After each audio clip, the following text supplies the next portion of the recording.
5 buah negara telah bersatu untuk menubuhkan currency baru. Dan currency ini berdasar kepada emas. Umat Islam boleh bayar kembali 2,5% dengan yakin. Sebab di belakang wang BRICS ialah emas. Dan setiap negara yang keluarkan wang ini, mesti ada reserve emas sebanyak wang itu.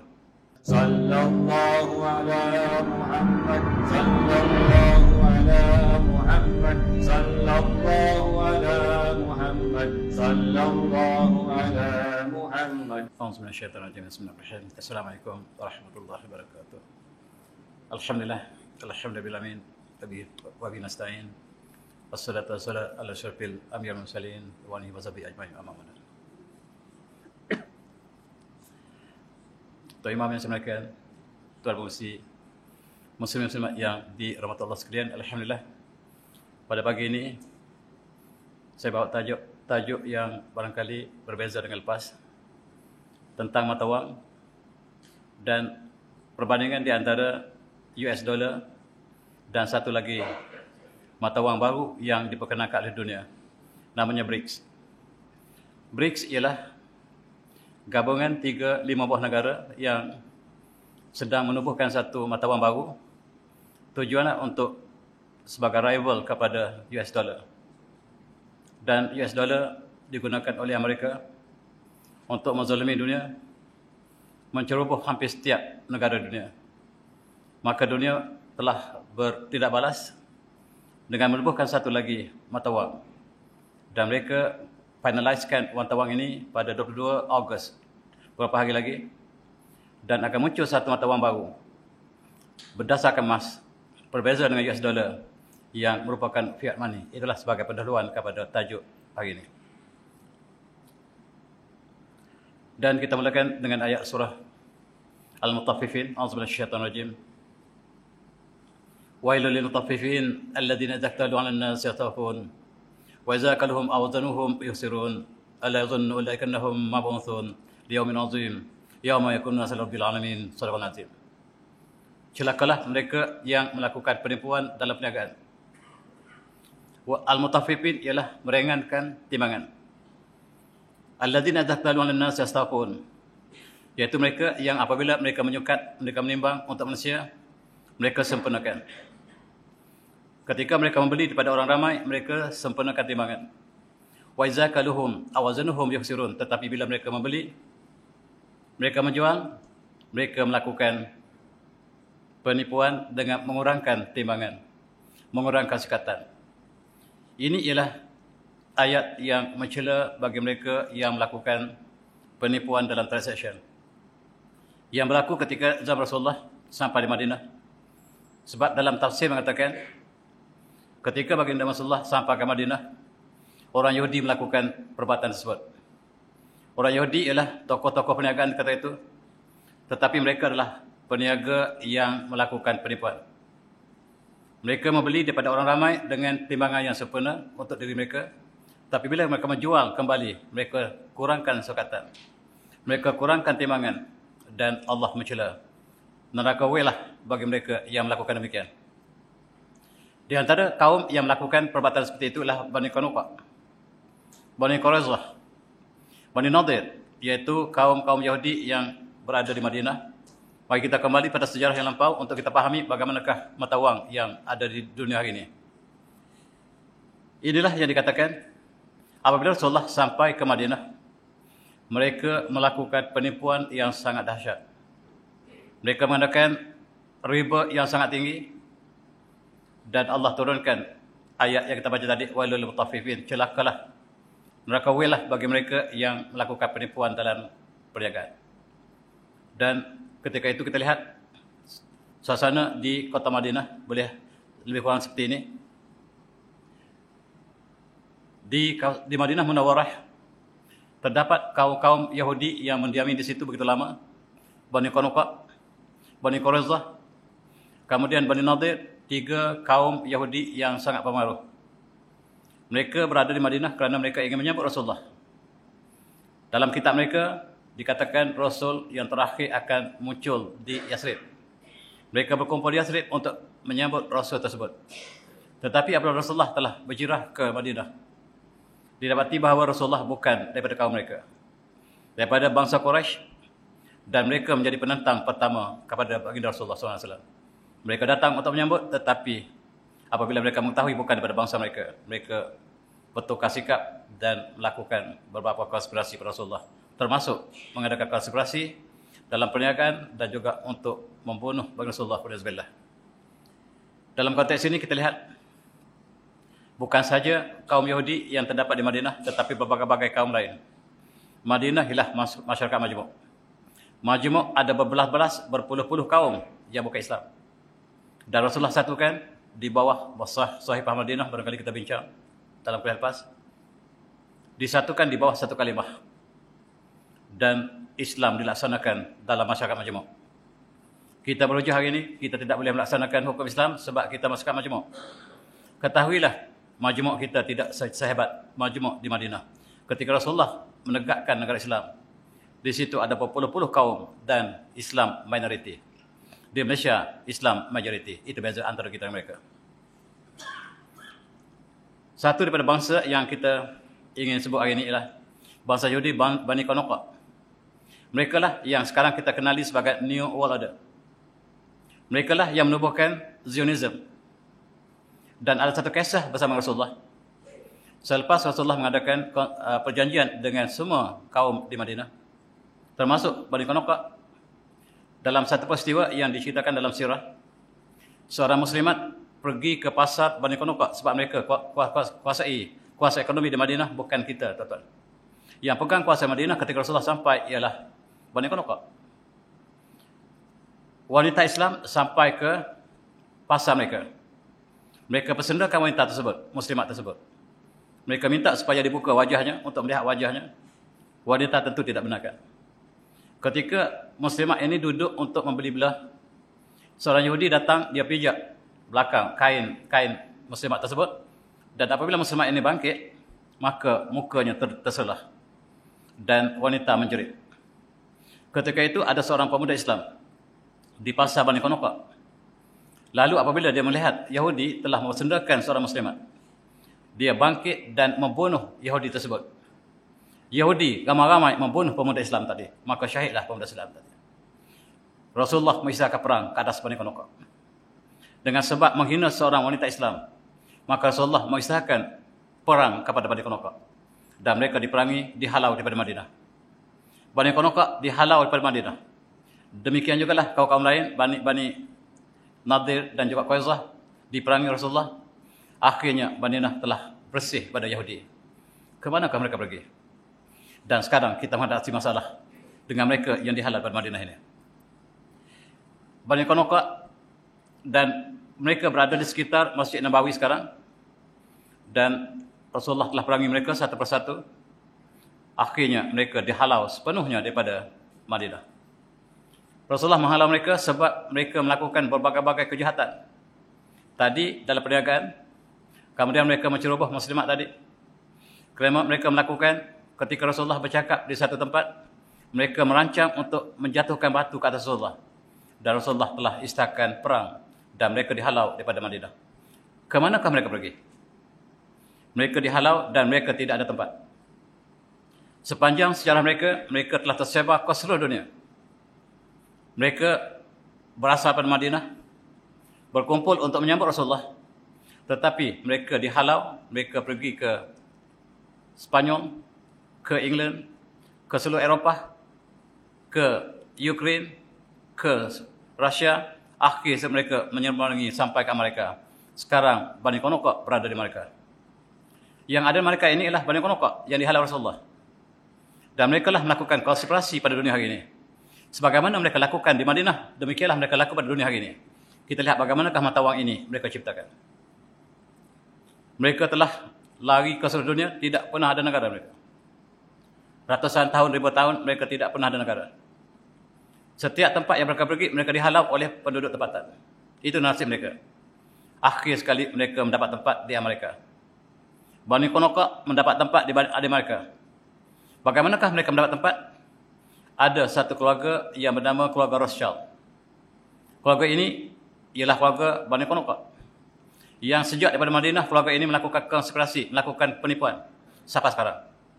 Sekarang mereka pegang Bank Dunia IMF. Bank rokok yang sama. Dan mereka lah yang cetuskan apa yang kita sebut sebagai fiat money ataupun wang US dollar yang tidak ada harga sekarang. Tuan-tuan semati. Mereka menggunakan di Madinah, mereka menggunakan riba yang sangat tinggi. Bagi mereka yang memerlukan wang, mereka berikan pinjaman dengan interest setiap hari. Sekarang mereka kembalikan dalam kredit card. Kredit card ini kalau kita tidak membayar, tuan-tuan, interestnya bukan ikut tahun, bukan ikut bulan, bukan ikut minggu, ikut hari. Inilah dijemah kembali ketika zaman Rasulullah. Ketika zaman Rasulullah, mereka menggunakan interest, riba yang tinggi. Sekarang mereka ulang. Di Amerika, bermula di Amerika, kredit card ini disebar ke seluruh dunia. Dan sekarang tidak ada manusia yang terkecuali. Mereka menggunakan digital sekarang. Dan kita terperangkap dalam permainan Bani Qainuqa sampai hari ini. Kita tidak boleh keluar. Kecuali kita ada satu strategi yang lebih baik pada mereka. Dan ketika khutbah terakhir bagi Rasulullah berpesan tentang riba. Sebab riba inilah yang menjajah manusia yang miskin melalui ekonomi. Kita ingat kembali Rasulullah bersabda di pada Arafah, ayuhan nas, isma'u qawli, wahai manusia sekian. Di depan Rasulullah ada 120,000 para sahabat. Dan Rasulullah mengatakan, isma'u qawli, dengan baik-baik apa yang saya sebutkan ini. Fa ini la adri laqakum ba'da mi hadza fi hadza mauqif abada. Barangkali ini kali terakhir kita berjumpa di sini. Dan barangkali tahun depan kita tidak akan bertemu lagi. Rasulullah membayangkan baginda akan wafat. Dan Rasulullah menyebut perkara-perkara yang asas dalam pertemuan terakhir ini. Rasulullah meneruskan, inna dima'akum wa amlakum haramun kaif alaikum karmati yawmakum hadza fi syarkum hadza fi baladikum hadza. Dan sesungguhnya darah kamu haram untuk dicerobohi, harta kamu haram untuk dicerobohi, sebagaimana haramnya hari ini, sebagaimana haramnya bulan ini, sebagaimana haramnya bumi ini. Ala kulli syai'in min amri jahiliyah tahta qadami mawdu'. Hari ini saya istihakan bahawa seluruh amalan jahiliyah terbatal. Dima' jamiliyah mawdu'ah, hutang darah yang dilakukan oleh orang Arab sebelum Islam terbatal hari ini. Dan Rasulullah mengatakan, saya batalkan hutang darah keluarga Ibnu Rabi'ah bin Harith. Dan Rasulullah mengatakan, wa riba jahiliyah, hari ini saya istihakan riba jahiliyah sudah hapus, tidak ada lagi. Dan riba yang terawal yang saya istihar batalkan hari ini ialah riba pakcik saya sendiri, Abbas bin Abi Talib. Dan fa'innahu mawdu' kulluh, dan seluruh amalan jahiliyah terbatal. Tuan-tuan semati, kita bebas pada riba begitu lama. Di Melaka, ketika zaman Kerajaan Melaka, kita bebas pada riba, tidak ada. Setiap negara Islam tidak ada. Di tanah Melayu tidak ada riba, sehinggalah kita dijajah oleh British. British perkenakan kita riba. Maka kita mengamalkan amalan jahiliyah sampai hari ini. Negara merdeka, tetapi kita kembali menggunakan sistem jahiliyah, yakni berdasarkan kepada kapitalisme, liberalisme, pragmatisme yang menjadi interest sebagai asas kepada ekonomi negara kita. Maksudnya, dalam konteks ini kita mengamalkan amalan jahiliyah. Wa'udzubillah. Sedar atau tidak, kita mengamalkan amalan jahiliyah. Ini dia. Dan Rasulullah telah berpesan, hari ini, last. Hari ini, hari haji terakhir, last. Umat Islam tak boleh terlibat lagi. Sebab maudhu', maksudnya perkara ini telah terbatal. Sayang, kita kembali menggunakan zaman moden ini. Dan seluruh dunia hari ini menggunakan riba. Tidak ada yang terkecuali. Tidak ada manusia yang terkecuali hari ini daripada riba. Beli rumah dengan riba.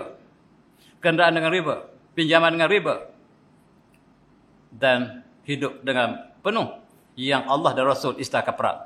Kita hidup zaman jahiliyah dalam konteks ekonomi. Maafkan saya. Kedua, di segi ekonomi kapitalisme, liberalisme, pragmatisme yang kita amal sekarang, peperangan ialah business.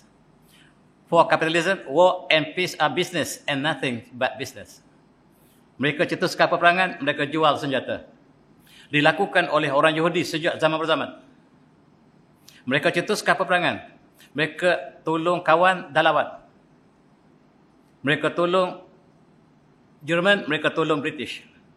Mereka tolong Amerika, mereka tolong musuh Amerika. Dan mereka bermain seperti itu sejak zaman Rasulullah. Dan apa yang kita hadapi hari ini ialah apa yang mereka lakukan? Bani Qainuqa yang kuasai dunia hari ini. Mereka tubuhkan Freemason, dan pertubuhan sulit ini menggunakan wang yang besar. Dan dengan Freemason inilah jatuh Palestin. Palestin jatuh dengan sebab kumpulan Bani Qainuqa ini. Di manakah mereka berada? Freemason ditubuhkan di British. British menjadi agen kepada mereka untuk menjajah dunia. Dan wang yang digunakan untuk penjajahan British disupply oleh keluarga ini. Keluarga Bani Qainuqa yang supply wang kepada British untuk menjajah kita. Itu sebab bila British datang, kita bercuti 2 hari. Hari Sabtu, hari Ahad. Kalau hanya British yang datang, mereka bercuti pada hari Ahad saja sebab mereka bergereja. Tetapi hari Sabtu untuk Yahudi. Semua pemimpin besar Melaya di bawah British, Yahudi. Yang paling jahat ialah Sir Henry Gurney, Yahudi tulen, yang merancang untuk menjadikan Melaya sebagai Palestin kedua. Dibiayai oleh keluarga ini. Dan kemudian mereka menubuhkan Zionism lebih lewat, yang sengaja ditubuhkan untuk menjadikan Palestin sebagai ibu negara mereka. Mereka tidak ada negara. Amerika bukan negara mereka. Dan mereka inginkan Palestin sebagai negara mereka. Dan mereka ciptakan uang kertas US dollar. Tuan-tuan yang saya hormati, ini keluarga puaka Bani Qainuqa yang menjajah dunia hari ini. Seorang ayah bernama Rothschild, Mayer Rothschild, dan dia ada 5 orang anak. Keluarga Bani Qainuqa yang bercita-cita untuk menjadi Korun moden. Korun daripada bangsa Israel, Bani Israel. Mereka bercita-cita untuk menggantikan Korun ketika zaman Nabi Musa AS. Dan mereka punya wang yang banyak. Mereka menjajah seluruh dunia.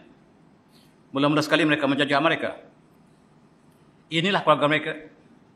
Mereka menubuhkan bank di Amerika.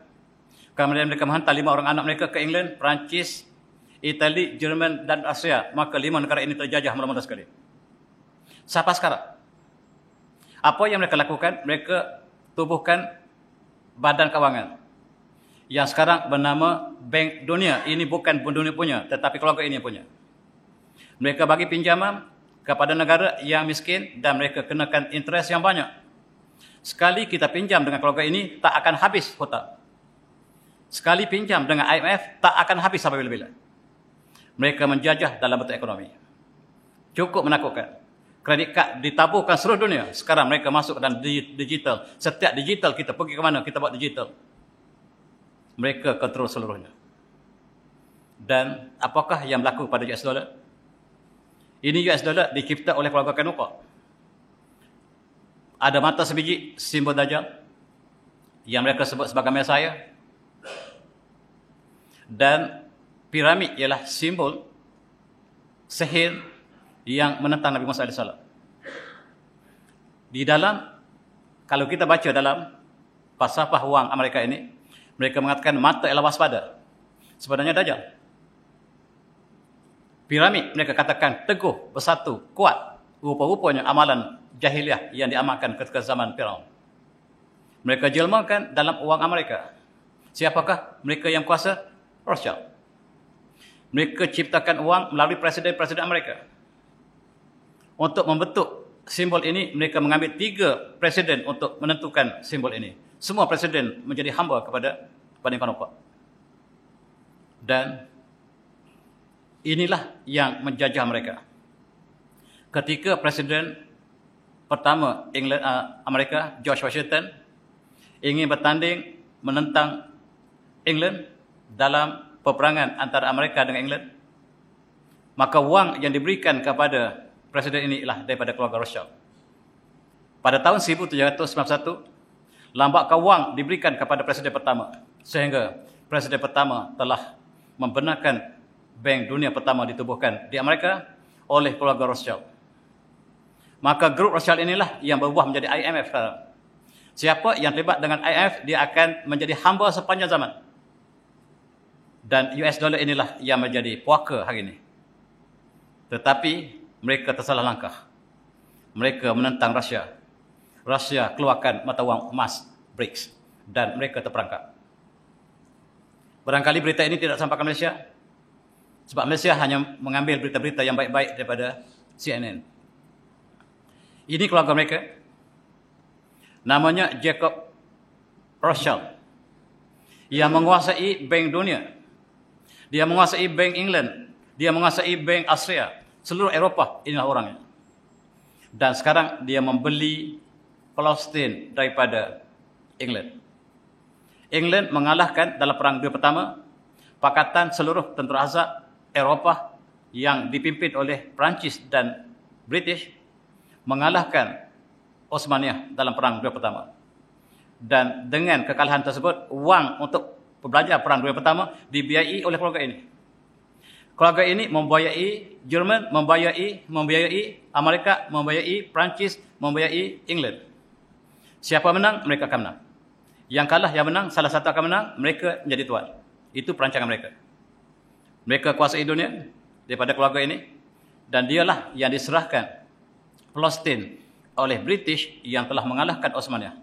Sebab Palestin adalah bumi Osmaniyah. Dan apabila jatuhnya Osmaniyah, maka Palestin diambil oleh British, diserahkan percuma kepada Rothschild. Sebab Rothschild telah membiayai peperangan dunia pertama.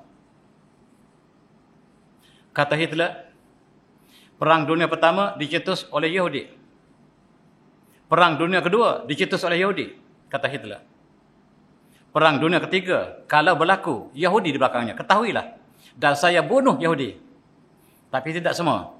Supaya anda tahu kenapa saya bunuh Yahudi. Itu kata Hitler. Di Malaysia, Hitler sangat buruk.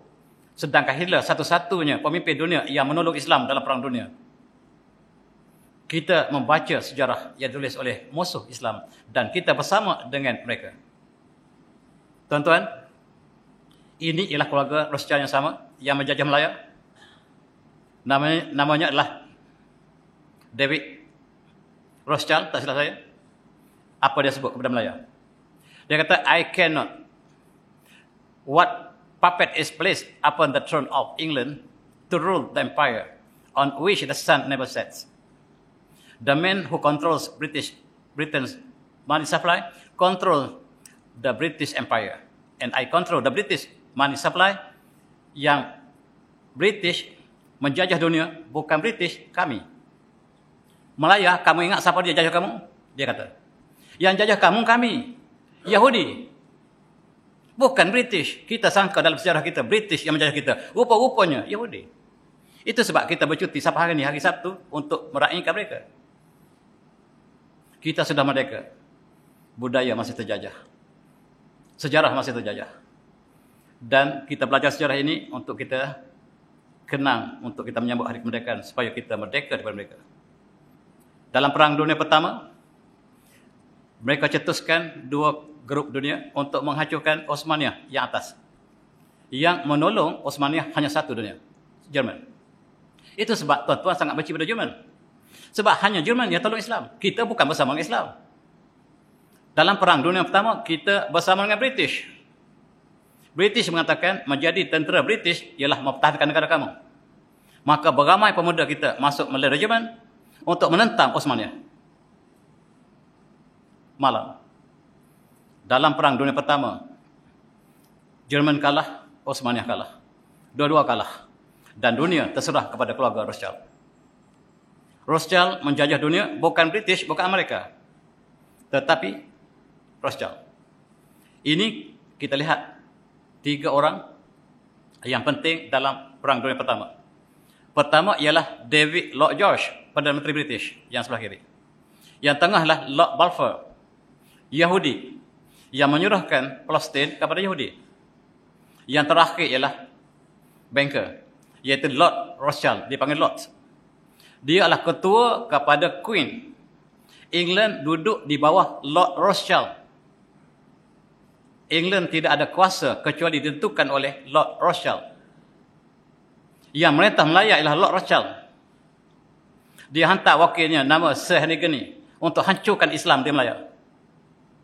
Dan sampai hari ini dia diagungkan sebagai penyelamat komunis. Bohong. Champion itu dibiayai oleh British.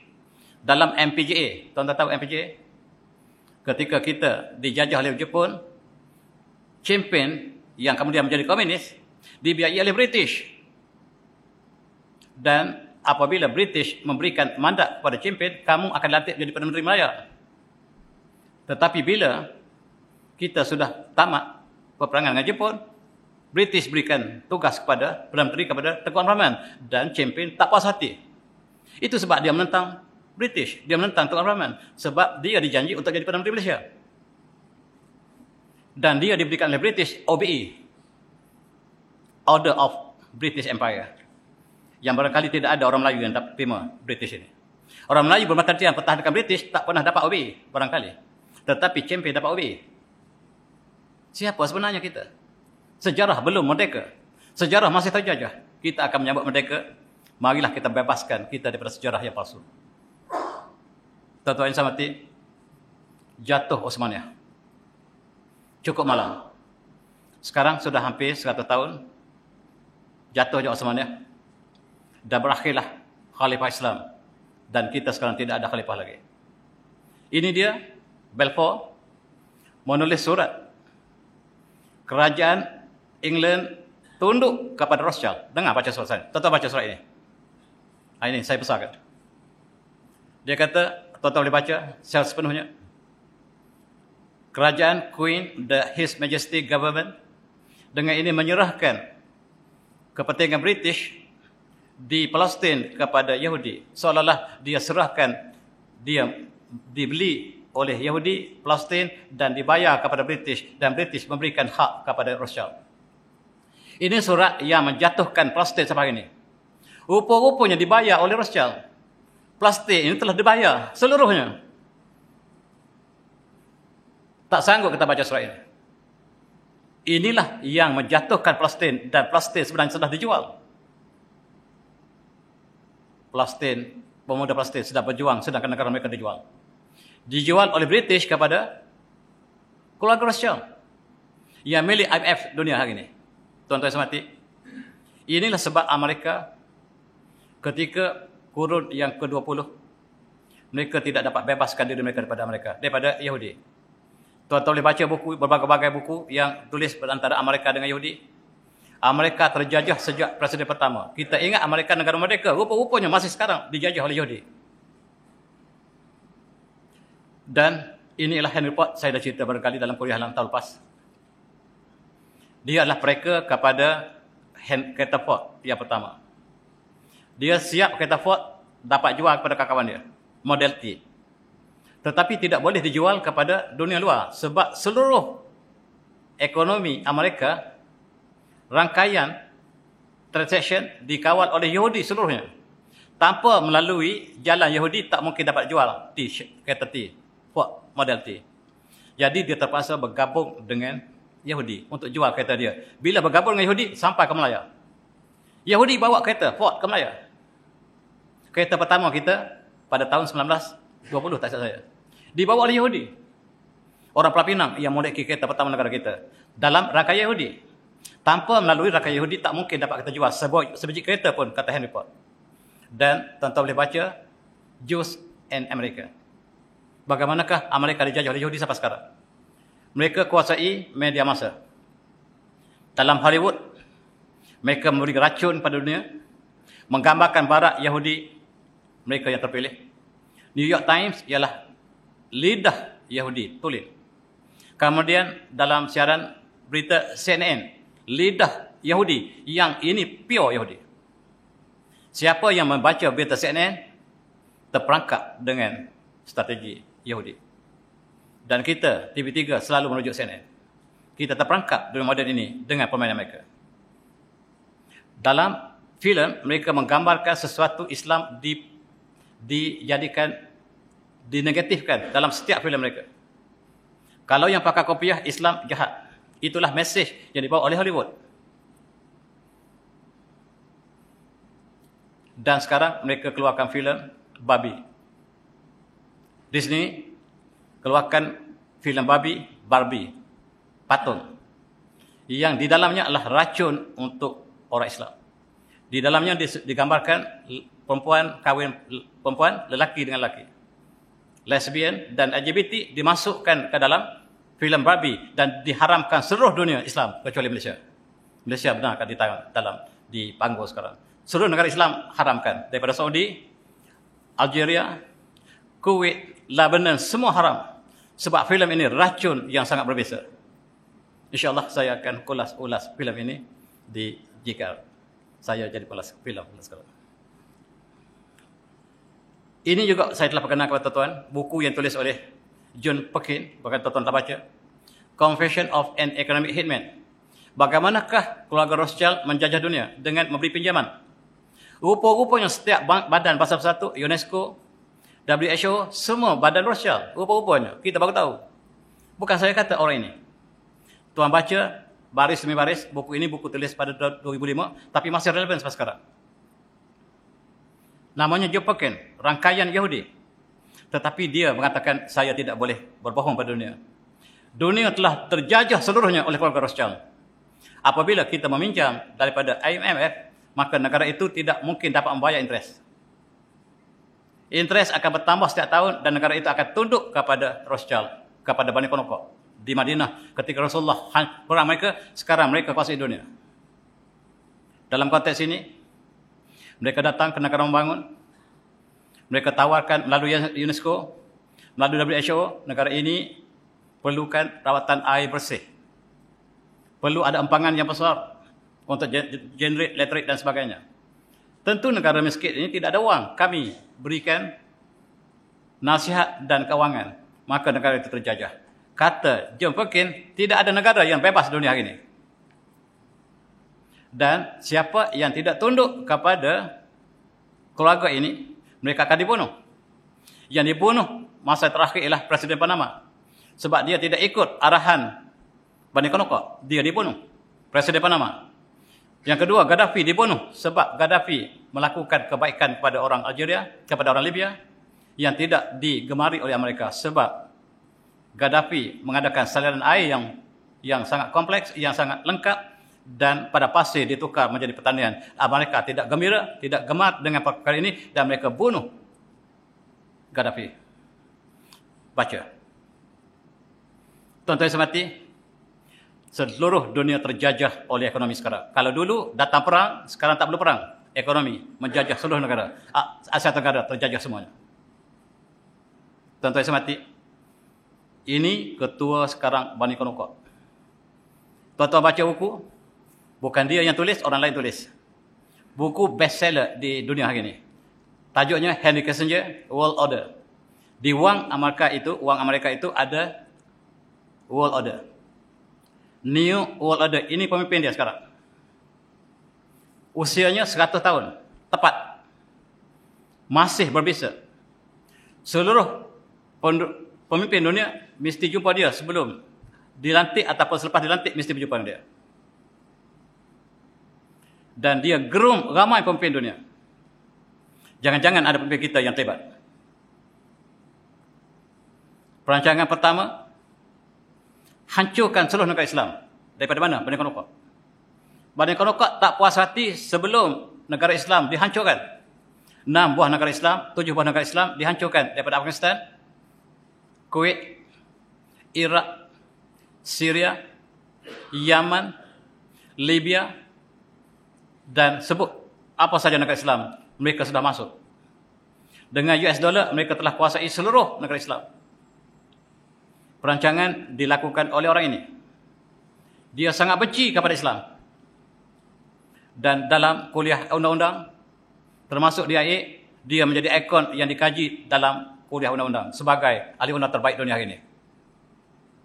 Malang, sungguh malang. Kita tidak kenal siapakah mereka yang menjadi rujukan kita. Dan dia sangat berpengaruh. Dan dia membentuk New Order, asalnya namanya Bani Qainuqa, tak cantik. Mereka tukar menjadi Freemason, tak cantik. Tukar menjadi Zionis, tak cantik. Yang cantik New Order. Dan mereka masih kekal nama ini. Dan inilah yang diperangi oleh Rusia. Selagi kumpulan ini ada atas muka bumi, dia menjajah seluruh dunia.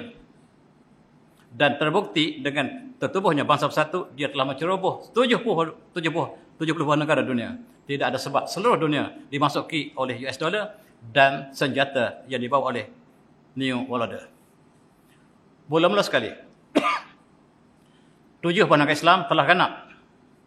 Kita masuk ke Rusia melalui Ukraine. Kita hancurkan Rusia. Perancangan diberikan oleh tokoh pemikir agung mereka. Kita hancurkan Saddam. Saddam telah hancur. Kita guna skrip yang sama untuk hancurkan Putin. Putin adalah penghalang kita. Kita hancurkan Putin sebab Islam sedang berkembang di Rusia. Islam yang berkembang di Rusia tidak boleh dibiarkan. Kita mesti hancurkan Chechen dan Dagestan. Perancangan daripada orang ini. Bagaimana untuk masuk ke Rusia? Kita gerung Ukraine. Ukraine kita gerung untuk menjadi transit kita. Maka kita lantik presiden mereka orang Yahudi. Nama Zelensky. Penduduk Ukraine hanya 1% Yahudi. Dan dalam demokrasi, dalam pilihan raya, dia menang mengatasi 99%. Iaitu korupsi yang terbesar dalam sejarah dunia ialah pelantikan Zelensky. Tujuanlah untuk masuk ke dalam Ukraine untuk hancurkan Islam di Rusia, hancurkan Rusia, tugas yang penting. Ini agen mereka. Bagaimanakah untuk kita memburukkan Rusia? Gunakan skrip Iraq. Gunakan skrip Iraq. Bagaimana skrip Iraq, tuan-tuan?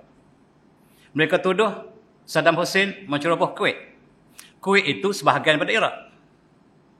Dan dia menggunakan bahasa bersatu untuk memerangi Iraq. Dan sekarang kita guna skrip yang sama untuk Ukraine. Dalam Ukraine, kita tuduh Rusia yang serang Ukraine dan kita guna bahasa bersatu untuk perangi Rusia. Dan mereka berjaya. Kita terperangkap di Malaysia. Dan mereka telah memenangi jabatan presiden melalui Zelensky. Zelensky ini ialah mereka yang dilatih oleh pemuka-pemuka Yahudi Bani Qainuqa yang untuk menghancurkan Masjid Al-Aqsa, kumpulan yang sama. Kumpulan yang sama untuk menghancurkan Masjid Al-Aqsa, satu lagi cabang dibawa ke Ukraine dan dilantik presiden mereka, dinasihatkan oleh pemuka-pemuka Bani Qainuqa dunia ini. Kemudian tercetuslah peperangan di Rusia. Amerika kata Rusia serang Ukraine sama seperti Iraq, Saddam serang Kuwait. Sama exactly skrip. Kita tahu skrip Iraq akhirnya Saddam digantung. Itu skrip. Dan dijangka Putin akan digantung. Tuan-tuan yang saya hormati, A'udzu minasyaitonir rajim. Wa iz qala rabbuka lil malaikati inni ja'ilun fil ardi khalifah. Qalu atajalu fiha man yusir fiha wa yasfiku dima wa nahnu nusabbihu bihamdika wa nuqaddisu lak. Qul inni a'lamu ma la ta'lamun. Dalam ayat ini, ingatlah ketika Tuhan kamu berkata kepada mereka, sesungguhnya Aku akan menjadikan khalifah di atas muka bumi. Mereka berkata, apakah Tuhanku akan menjadikan manusia yang melakukan kefasadan, kemusnahan, menumpahkan darah di atas muka bumi? Sedangkan kami bertasbih dengan pujian Dikau. Kami membersihkan, mensucikan Dikau, ya Allah. Kata Allah, aku tahu apa yang kamu tak tahu. Firasat malaikat benar-benar terjadi. Firasat malaikat manusia membunuh sama sendiri. Dan segera menggunakan skrip Iraq, maka dia mengajak bangsa bersatu. Kita condemn Rusia dan kita boycott ekonomi Rusia. 5 hari saja selepas Rusia masuk Ukraine, mereka telah boycott ekonomi Rusia. Selama 70 tahun, Yahudi menceroboh Palestin, tak pernah ada boycott ekonomi Yahudi. Jelas apa yang mereka lakukan dunia untuk menghancurkan kita. Dan inilah keluarga Rothschild. Namanya SWIFT sekarang, tuan-tuan yang terlibat dengan ekonomi, iaitu pemindahan wang melalui sistem transaksi telecommunication, dia panggil SWIFT, iaitu pemindahan wang. Mula-mula sekali, Rusia dinafikan. Rusia tidak boleh melakukan transaksi ini melalui sistem SWIFT kerana kita boycott Rusia. Dan Rusia bertindak balas. Seluruh kepentingan Amerika di Rusia ditutup. McDonald pertama ditutup. Bila McDonald ditutup, sebulan kerugian 50 juta Yahudi. 50 juta Yahudi telah rugi dan mereka dapat kesan pertama daripada penutupan ini. Kemudian Starbucks ditutup oleh Rusia. Dia tukar menjadi Zabak. Starbucks ditukar jadi Starbucks di milik negara kan. Dan sebagai respon kepada sekatan ekonomi, kata Rusia, kami pengeluar minyak. Negara yang selama ini membayar dengan US dollar tidak boleh lagi bayar dengan rubel, duit kami. Dan seluruh Eropah bergantung kepada gas Rusia. Kamu boikot ekonomi kami tutup gas. Dan gas Rusia, seluruh Eropah bergantung pada gas Rusia. Rusia tutup, menggelempur seluruh Eropah. Ketika musim salji, mereka kesejukan. Sebab mereka boikot Rusia, Rusia respon dengan tutup pipe. Dan tuan-tuan yang saya hormati, Poland dengan Bulgaria surrender. Kami tak boleh lawan lagi Rusia. Kami bersama Rusia. Kenapa tak sampai berita kat negara kita? CNN akan tutup berita ini. Negara NATO satu persatu tunduk kepada Rusia. Negara yang menggunakan gas Rusia daripada Macedonia, Finland, Bulgaria, Slovakia, mereka menggunakan sebahagian besar gas mereka daripada Rusia. Musim salji mereka terpaksa tunduk pada Rusia. Tarka'u ila Putin. Yoruba, tarka'u ila Putin. Mereka tunduk, melutut kepada Putin. Siapa menang peperangan? NATO divided over Ukraine. Asalnya nak hancurkan Ukraine, nak masuk Rusia. NATO yang kalah. Kenapa berita ini tak sama Malaysia? Sebab tuan-tuan dengar CNN. Saya baca berita Arab, berita umat Islam yang tulis daripada Rusia. Sebahagiannya saya terjemahkan dalam bahasa Inggeris. Dan langkah pertama, potong segala transaction ataupun aset yang ada hubungan US dollar. Menggelupur Amerika. Rusia boikot saja, dia remove dollar aset daripada seluruh perbelanjaan Rusia, menggelupur Amerika. Kemudian, mari kita sama-sama boikot wang Rothschild Bani Konokok, kata Putin. Sebab mereka menggunakan fiat money. Fiat money ini tidak ada komoditi di belakang wang itu. Dia hanyalah dijamin oleh kerajaan Amerika. Bukan dijamin oleh Amerika, dijamin oleh Yahudi sebenarnya. Wang US dollar yang kita guna sekarang tidak ada sebarang komoditi di belakangnya. Setiap negara mesti ada komoditi. Mesti ada emas umpamanya. Tetapi mereka kuasa veto dunia. Mereka boleh lakukan apa saja. Kalau wang mereka tak ada, mereka cetak sebab banyak. Wang ini ada kelemahan seperti wang Jepun. Selama Jepun merintah Melaya, dia gunakan wang kertas yang tidak ada komoditi. Bila Jepun kalah, kosong nilai wang Jepun. Demikianlah wang Amerika akan kosong sekiranya Amerika kalah. Tuan-tuan yang ada US dollar, hati-hati. Dan fiat money. Fiat money ini dicetak ketika Presiden Nixon. Bukan Presiden Nixon yang cetak, Yahudi. Yahudi telah angkuh dengan tanpa sebarang sandaran, tanpa sebarang reserve, dia cetak wang melebihi daripada reserve dia. Wang ini digunakan untuk peperangan di seluruh dunia. Dia menceroboh seluruh dunia. Dan kata Rusia, wahai negara Islam, mari kita kembali guna wang dinar kamu. Kita guna emas kembali. Dan seluruh negara Islam berpadu dengan Rusia. Kerana untuk sebagai rival kepada US dollar, kita mulakan wang baru dengan emas sebagai sandaran. Dan yang menyokong Putin asalnya tidak ramai. Tetapi bila mereka mencari apakah yang dilakukan oleh Bani Konokok, mereka segera bersama. Mula-mula sekali, China memberikan sokongan kepada Rusia. Yang kedua, negara Arab seluruh satu persatu menyokong Rusia.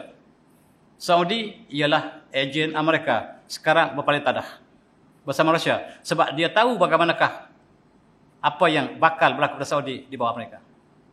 Mesir menjadi ejen Amerika. Sekarang berpatah balik kepada Rusia. Dan Iran sudah pasti. Sekarang peperangan di Ukraine bukan antara Rusia dengan Ukraine. Antara dunia dengan dunia. Dunia dengan dunia. Sekarang kita lihat Eropah, Amerika, mereka ada kumpulan G7. Kumpulan ekonomi mereka. Mereka ada 5-6 negara ini dan mereka kuasai ekonomi dunia melalui G7. Negara maju membentuk satu pakatan ekonomi namanya G7.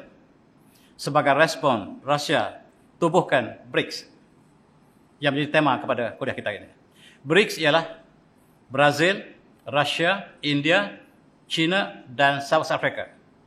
Kalau Bahasa Bersatu, mereka ada 5 kuasa veto yang mereka panggil anggota tetap Bahasa Bersatu. Maka dalam BRICS, mereka ada 5 kuasa veto. Bukan kuasa veto, kuasa wakil tetap. Dan setiap hari, mereka telah kembangkan kepada dunia seluruhnya. BRICS mempunyai penduduk 32 bilion dan G7 hanya ada 700 juta penduduk. Dan tentulah dari segi bilangan, kuasa beli, kuasa BRICS jauh lebih besar daripada G7 dan US dollar akan merana sekiranya perkara ini berlaku. Sekarang, resmi. BRICS telah berjumpa 3 kali. Dan mereka akan finalize 3-4 hari lagi untuk membentuk mata wang baru dan US dollar akan jatuh mencuram. BRICS menggunakan gold dan uang US dollar tidak ada sebarang nilai di belakangnya. Kita keluar zakat dengan 2,5% berdasarkan emas. Tetapi wang Amerika bagaimana kita nak keluarkan zakat sebab dia tidak ada emas di belakangnya. Kalaulah dia sandarkan kepada kaca soya umpamanya, kita keluar melalui pertanian. Tetapi dia tidak ada sebarang sandaran. Bagaimana kita nak bayar zakat dengan wang US dollar? 2,5% ialah zakat emas. Yang kita sabitkan, kita kiaskan wang dengan emas. Sebab di belakang wang itu ada emas. Sebenarnya tidak ada dalam US dollar. Sekarang dunia berpakat untuk menjadikan wang baru adalah wang emas. Dan Amerika menggelopok. Dan presiden mereka mengatakan, tangguhlah janganlah buat BRICS ini. Dia hantar wakil dia bertemu dengan Rusia. Dan pujuk supaya Rusia, China tidak mengeluarkan wang ini. Tetapi mereka telah bersama, 5 buah negara telah bersatu untuk menubuhkan currency baru. Dan currency ini berdasar kepada emas. Umat Islam boleh bayar kembali 2,5% dengan yakin. Sebab di belakang wang BRICS ialah emas. Dan setiap negara yang keluarkan wang ini, mesti ada reserve emas sebanyak wang itu. Kertas ini mewakili emas. Kita tak bawa emas, kita bawa wang kertas. Tetapi dia wakil kepada emas. Tetapi US dollar tidak ada emas. Dalam konteks ini kita lihat. Brazil, Rusia, India, China dan South Africa, mereka sedang merancang untuk wang baru sebagai rival kepada US dollar.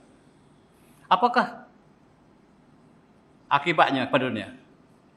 Sekarang, Iran telah bersama dengan BRICS, Bangladesh, Argentina, Saudi Arabia, UAE, Nigeria, Pakistan dan seluruh negara Islam bersama BRICS, kecuali Malaysia. Seluruh negara Islam sebab menggunakan dinar kembali. Kita guna dinar kembali. Dinar ialah nilai wang emas. Sekarang kita kena wang emas sebagai ganti kepada wang dunia. Sekarang kita ajak seluruh umat Islam bersama kita. Dan sekarang disambut oleh Bangladesh, Iran, Argentina, Saudi Arabia dan seluruh negara Islam telah. Dan hari ini telah 80 buah negara dunia telah bersama BRICS. Malaysia tidak pasti. Dunia akan abaikan US dollar for gold. Menolak fiat money, menggunakan kembali gold, emas sebagaimana digunakan zaman Kerajaan Abbasiyah, Kerajaan Umayyah. Dan itulah yang dicadangkan sekarang, diserahkan kepada New Development Bank yang bukan Yahudi. Ini bukan Rothschild, rangkaian Rothschild. Ini dipegang oleh BRICS, 5 buah negara tadi. Dan presiden pertamanya adalah Presiden Brazil. Bekas Presiden Brazil, Dilma Rousseff, dilantik menjadi pengerusi kepada bank BRICS. Dan wang emas akan dikeluarkan dalam beberapa hari lagi. Tuan-tuan, di dollarization, dinyahkan dolar. Dunia sekarang kita nyahkan dolar, kecuali Malaysia. Malaysia masih dengan dolar. Kita tertinggal segala-galanya. Dan negara dunia telah menyatakan persetujuan mereka untuk bersama dengan BRICS. Sebab di sebelah belakangnya ada emas. Dan kita tinggalkan US dollar. Apakah akibatnya? Sekarang dunia telah terbagi 2. BRICS lebih banyak daripada G7. Dan akhir sekali mereka masuk ke Malaysia. Malaysia belum bersetuju. Negara kesatuan dinar ini masuk ke Malaysia sebagai potensi potensial untuk menjadi ahli. Sama ada Malaysia setuju atau tidak, belum pasti. Tapi inilah cadangan negara yang bakal dari segi keluasan mengalahkan US dollar dengan mudah. Tuan-tuan yang semati, ini ialah manusia yang paling Bani Konokok yang sangat kaya. Namanya Warren Buffett. Dia adalah Yahudi Bani Konokok. Dia antara manusia terkaya dunia. Dia sangat bimbang. Dia sangat bimbang sebab Amerika akan jatuh. Bukan saja dolar jatuh, Amerika jatuh, Yahudi jatuh. Tetapi dia pujuk hati dia. Dia kata dolar kuat. Dolar kuat, dolar kuat, dolar tak jatuh. Dia pujuk diri dia. Dia tahu bahawa dolar akan jatuh. Dan dia pujuk diri dia setiap hari. Dan tuan-tuan, semua bersetuju, pakar ekonomi dunia bersetuju. Sekiranya perkara ini pergi jauh, Amerika akan jatuh, US dollar akan jatuh, Amerika akan jatuh. Dan yang funding wang kepada Amerika, iaitu Yahudi, akan jatuh. Palestin akan dikembalikan.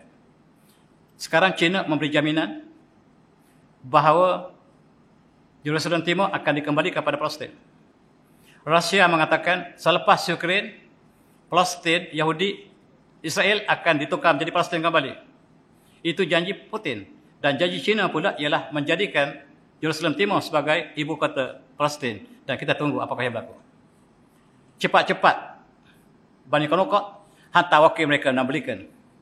Bagi jumpa dengan Presiden China. Presiden China tak nak jumpa. Jumpa dengan Menteri Luar dia. Janganlah buat BRICS. Janganlah buat BRICS. Buat BRICS, Malaysia, US akan jatuh. Mintalah tolong jangan. Jangan sekali-kali buat BRICS. Kami akan jatuh.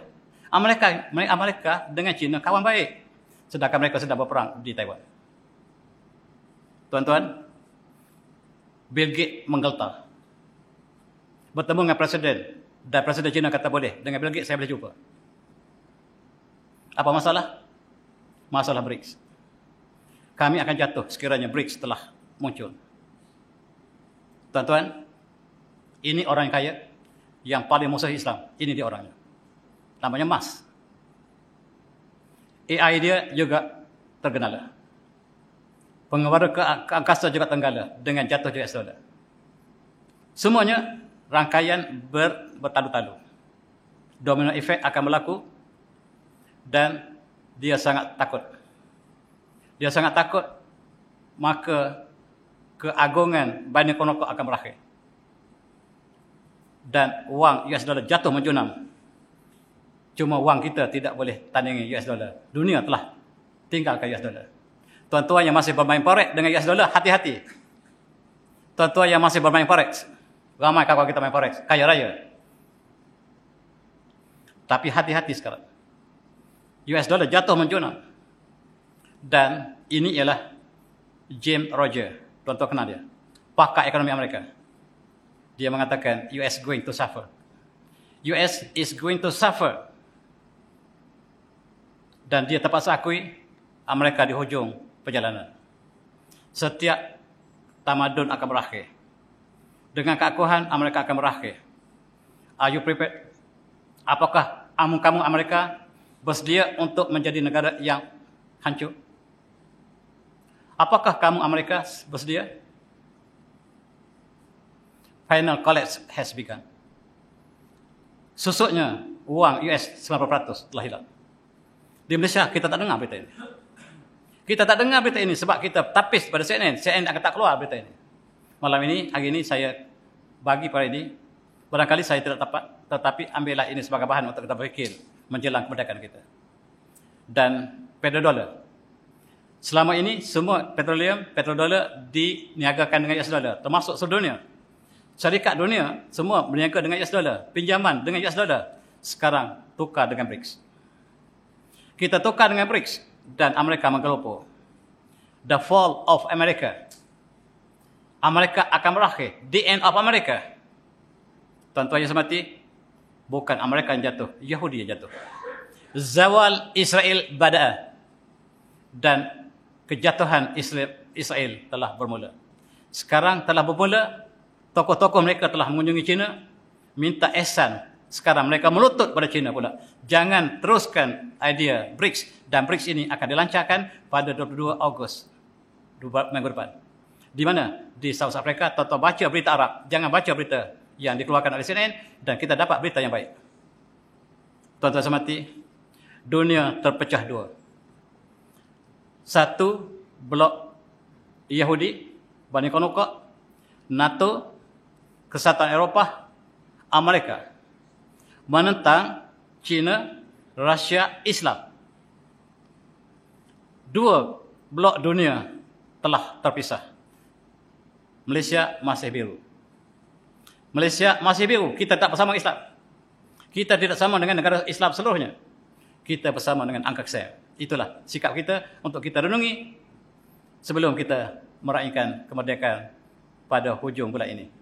Tuan-tuan yang hormati, ingat sekali lagi, firasat malaikat tadi, manusia bakal menumpahkan darah di atas bumi yang tercipta ini.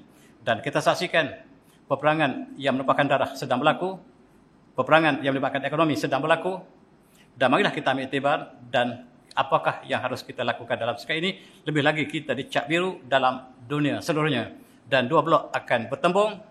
Apakah ini perang dunia ketiga? Kita minta Allah jauhkan.